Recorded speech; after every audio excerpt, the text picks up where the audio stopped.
a gull Patricia King as a capan mar ardruni ectu agus tá meag siúil le bula le Patricia agus an cara idir Sinn Féin agus an ICTU a Fobart.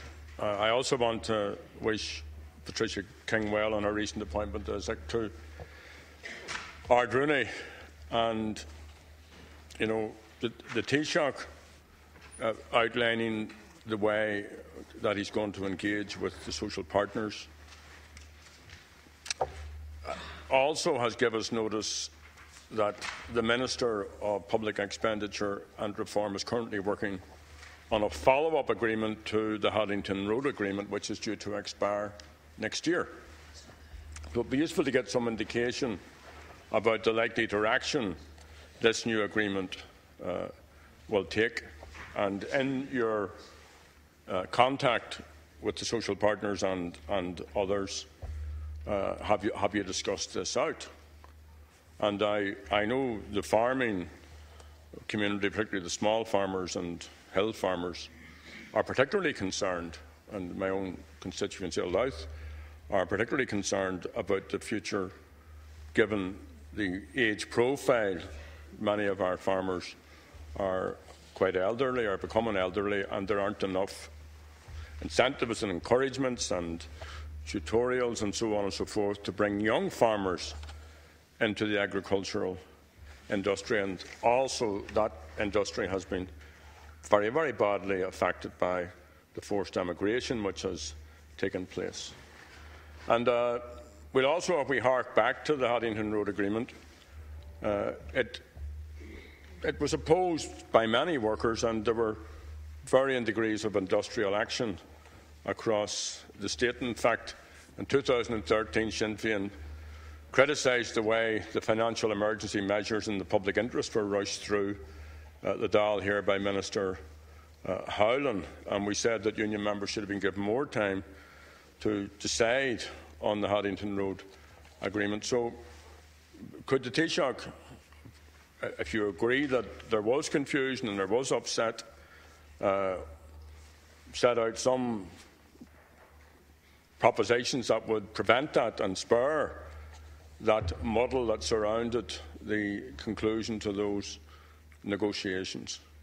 And I suppose, more importantly, would you guarantee that those on average pay scale will be protected, and that any cuts which may be coming will come from the top? And the Taoiseach and the government, when they get on message, they talk about the success of economic recovery, but it's a two-tier recovery, and I think you acknowledge that it's very fragile and many people have not felt the benefits of it. And that's hardly surprising given the alarming, appalling impact of austerity policies on families and communities. The government, to my knowledge, and I've asked this many times, doesn't equality-proof any of its proposals.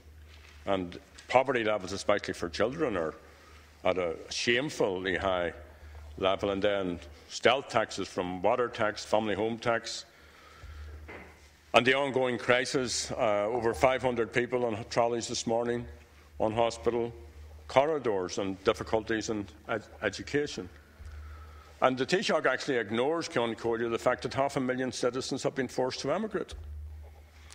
To conclude, perhaps you would, if you're so confident about the recovery, comment on the suggestions by the SIPTU leader, Jack O'Connor, when he called upon the government to tear up the Haddington Road Agreement, and went on to say that his union, and this was just at the weekend, at an event to mark the death of James Larkin, he said that his union would be seeking pay increases of 5% across the public and private sectors, and a minimum living wage of €11.45 per hour. You, since the recession, have imposed almost $2 billion in wage and pension cuts in the public sector. So are you prepared to enter into discussions with the trade union leadership on a replacement for the Haddington Road? And could you give an update on what Minister Howlin announced when he said that he's currently working on a follow-up agreement? Thank you. Taoiseach. Thanks, Cearl. Thank Deputy Adams for his question. I note your comment in respect of young farmers and the hill farmers. Obviously, following discussions that I had with Minister Coveney, he was in a position to introduce what is known as the GLAS scheme, an environmental scheme to replace the REP scheme, which was ended. And this is a scheme that will allow for 30,000 farmers to be included. For payments of between mostly 5,000 but some rising to 7,000. There were difficulties with this, I acknowledge, in the beginning in respect of the flexibility, the requirement for 50% participation of active farmers, issues surrounding the planner who would be involved here and where there might or might not be objections and so on like that. These matters were all attended to following exhaustive consultation between the Minister, his people and the farmers involved. And I think, Deputy Adams, the vast majority of those particular problems have been ironed out. I'm going to Brussels later this week. I hope to meet the Commissioner for Agriculture, and I would like to think that the application forms for that new scheme, that GLAS scheme, could start reasonably early, so that farmers can see that it's actually in their interest to participate in the scheme, to meet the conditions and be able to get their payment in due course. I'd also say to you, Deputy Adams, that it's clear now of the exceptional interest in the Irish agri sector arising from the forthcoming lifting of the restrictions on quotas for the dairy produce. And as the Minister has pointed out on a number of occasions, Ireland will actually become the most productive dairy unit on the planet once the investment that's now in place kicks in and once these restrictions are limited. I note the investment yesterday of 25 million in a number of locations around the country. I see the investment of serious money by a number of innovative food companies, Glanbia and Kerry to name but two, which will have serious implications for more jobs on farm and in the paddock of up to 5,000 over the next number of years. I'd also say to Deputy Adams that the interest among young farmers is now changed completely from where it was 8-10 years ago. All of the agricultural courses are booked up. All of the agricultural colleges have waiting lists. And farming and the agri-sector as a business has now become the number one choice of many young people because they can see the future that lies out ahead. And in a broader sense, by 2050, it's expected that you're going to have to feed 10 billion people worldwide. Therefore, food production, food quality, food integrity is something that will be very important here in this country. And I hope that the platform now in place will add greatly to that, Cearl. You mentioned about the FEMP legislation. Well, clearly, the Minister for Public Expenditure and Reform has signalled his intention to start the process of engagement with the trades unions in regard to a successor to Haddington Road. And in that regard to take into account both pay and further structural reforms. And he has signalled his intention to start that process of engagement with the trade unions in the time ahead during 2015. And these discussions obviously will not be without their difficulties, I'm quite sure. I note the comment from Jack O'Connor of SIP2, but I would say to you there's an agreement here that was accepted by the vast majority of the trades unions. That agreement lasts until July 2016, and I'd expect it to be honoured by both sides. And the process by which the Minister will engage with the trade unions will be in the context of what succeeds that in regard to pay and structural reform. The other end of that scale, Minister for Finance is to deal with the taxation issues as the year proceeds. Now, I would say to you that the government approved the terms of reference for a low-paid commission. This is being held under the aegis of the Minister for Jobs and Innovation and Enterprise, but it's being handled directly by Minister Nash. He has placed the advertisements publicly for expressions of interest to serve on the board of the Low Paid Commission, and I expect that the first meeting of the Commission will take place towards the end of February. I would expect that the Low-Paid Commission Deputy would report certainly before the end of summer, and the government will act on the Commission report in the best interest of everybody. I'd also say to you that the government expect to have 500,000 people removed entirely from payment of USC in the budget to be presented by the Minister for Finance in October of this year. That's an 80,000 increase on the current number of 420,000. I'd also say to you that the government, as you know, reversed the minimum wage, which was reduced by the previous government, and in the changes that are made through social protection, many of these are focused on lower paid or those on social protection payments. The two lower rates of USC were reduced for lower paid workers, and in respect of those who are on social protection, we want to make it very clear that a job and work should always pay. And in that regard, the new setting up of the Inthro offices allows for a much better presentation of the experience and the profile of those who are on the live register drawing social protection in one form or another who wish to go to work. 140,000 came off the live register last year. The figures to be published tomorrow, I think you'll see, are very encouraging and heading clearly in the right direction. But as an additional element of that, the government have made clear that where a person goes back to work, they continue to retain their medical card for 3 years. The housing assistance payment continues to be tapered over a period so that there's not a sudden break with the assistance that they were getting. The child benefit rate has been increased by the Minister for Social Protection, and now there's the child support of €30 per week to be paid out for people who wish to go back to work. And I'd also make the point to you that employers are now clearly favouring the Jobs Plus scheme, which means that they get a contribution of €10,000 for the support of workers that they take into their employment who have been out of work for more than 2 years. And there seems to be a strong trend in that regard. So they're important points, I think, to make. So as the fragile economy continues to gather strength, we hope that during the course of this year, 2015, that the figures obviously will continue to improve. I'd make the point to you that the line of investment in is very strong. Exports have never been stronger moving out. It's much easier to set up a business. Ministers have worked very hard to set up new credit facilities for small and medium enterprises so that these entities can take on new people, expand their business. Issues like support for those in the retail sector to get online, issues like making it the one-stop shops that now apply in the local authorities for the local enterprise offices. These are all focused, if you like, on increasing employment and job numbers, because that's the key to getting out of poverty and getting out of the difficulties that many people have been in. So for the government, the two anchors here are fixing the public finances and putting people back to work.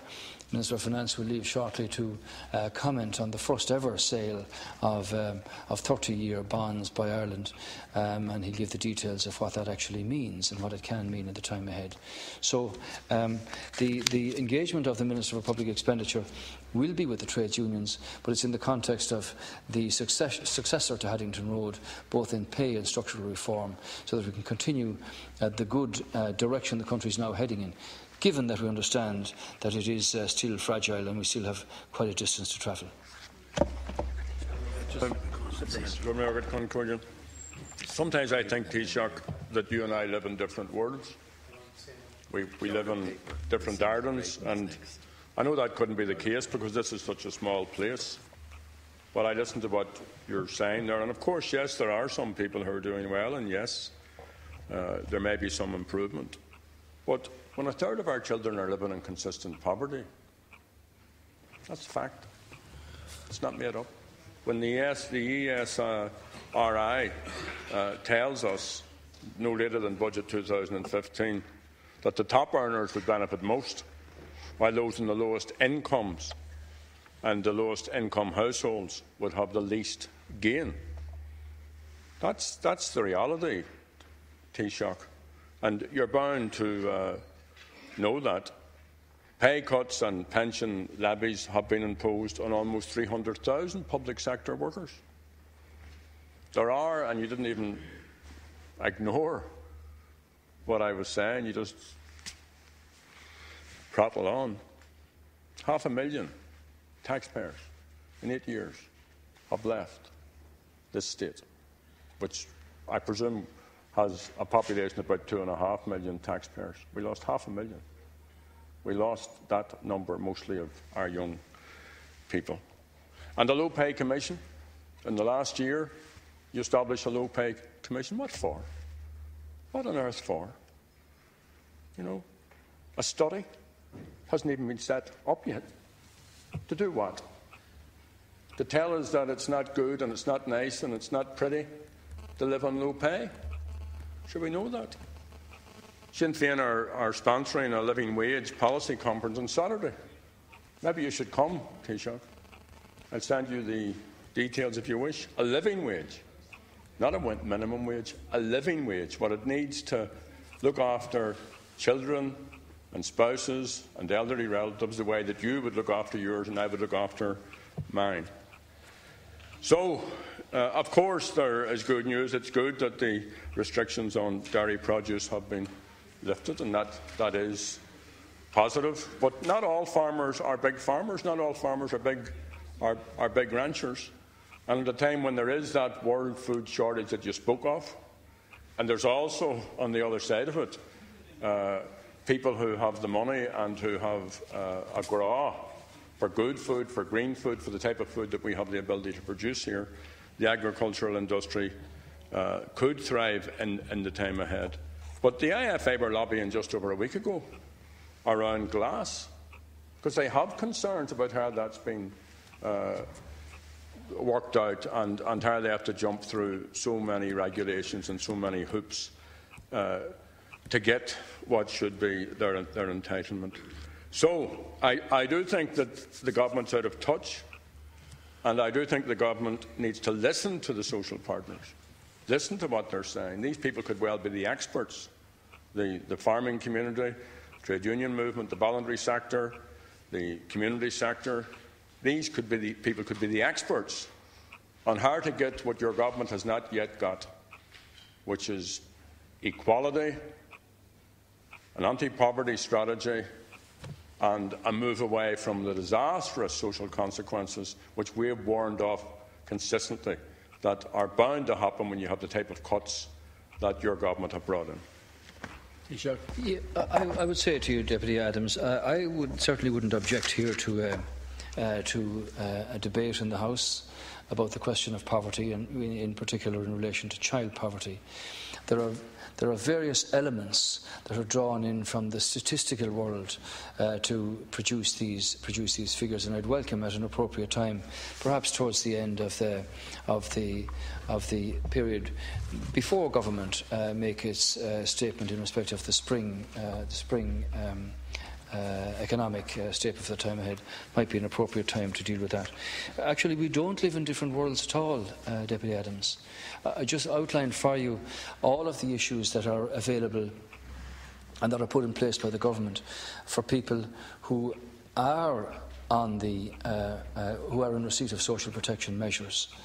I think it's a very important incentive for somebody to be able to say, if I go to work, am I going to lose my medical card? If I go to work, am I going to lose the housing support that I have now? If I go to work, will I be able to continue to receive the increasing rate of child benefit? And if I go to work, can I draw this €30 per week per child of family support? I think that they're important measures so that government have recognised, and that you can say to people perfectly legitimately, I don't live in a different world than you. I know exactly the pressures that you're under. And here are the opportunities to get out of that particular dilemma and be able to go to work and better both yourselves and your family. Now, yes, of course, we've had immigration from our country for a couple of centuries. God knows, as you know, Deputy, where I come from myself, there isn't a house that doesn't have people in England or in the United States. But the trend now is that By the end of 2016, actually I expect that more people will be coming home who are Irish than those who leave. And some leave for experience and they want to go away for a year or two and they're young and maybe have a job or whatever. Nobody wants to see people leave. And the challenge for us all is to develop our own infrastructure around the country to a point where business environment and the tax environment is conducive to people coming back. And also for people to want to do business here at home. Had a call from Singapore the other night from somebody who has a good job and could employ people, but he said in the last number of years it wasn't feasible for him to come back here. And now he sees the trend of some flexibility being given in terms of tax reductions, and I would support that. The Low Paid Commission, Deputy Adams, is not a study. You see, for years, you had all of the sort of observations that were being made by people. What should you pay in terms of the minimum wage? How do you make it up? And there was never a sort of a scientific basis in reality to all of those charges. So the government said, we have reversed the minimum wage. It's now €8.65 per hour. That's an increase of €1 per hour. But we want to move now to a point where you look at the conditions and the issues that surround low-paid workers and put in place a proper system for analysing that so that a decision can be made on it. And the terms of reference are published of the Low Paid Commission. They're available for you, Deputy Adams. But for instance, it's a 9-member body. It's going to report before the summer. 3 members are appointed from among persons who, in the opinion of the Minister, have a deep understanding of the interests of low-paid workers, a very good knowledge and experience of working on behalf of workers' interests or representing workers, particularly low-paid workers, or a proven track record in an advocacy or representational role on behalf of the low-paid. Secondly, 3 members appointed from among persons who, in the opinion of the Minister, have a deep understanding of the interests of employers, particularly small to medium-sized employers, and those operating traditionally in low-paid sectors, and who possess a good knowledge and understanding of how business actually functions, particularly in regard to labour costs. And thirdly then, 2 members who have a knowledge and an expertise in relation to some or all of the following: labour market economics, employment law, proven competence in analysing these things. So that's not a study to say this is awful or this could be improved. This is a commission that is due to report to the Minister for Jobs, Enterprise and Innovation, and Minister Nash in particular, for consideration by the government as to what you should do in all of the circumstances that surround low-paid workers. It's the first time it's been done, and I think that it will be. It will have a benefit in that government have said they will act following receipt of the report. But they will be obliged, Deputy Adams, to take into account changes in earnings since the most recent order of the minimum wage, changes in the currency exchange rates. Now, obviously, the euro has weakened because of the decision of the ECB. That means that there's greater value for people coming to Ireland from Britain and from the United States because of the dollar and the pound. That means that our hospitality sector has greater things to offer. It also means that for business, costs go down, greater access to credit. I hope that variable mortgage rates can be implicated there and can be reduced. And also for exports, this is a real opportunity for business. And if the business environment is right for further employment, then that's an issue.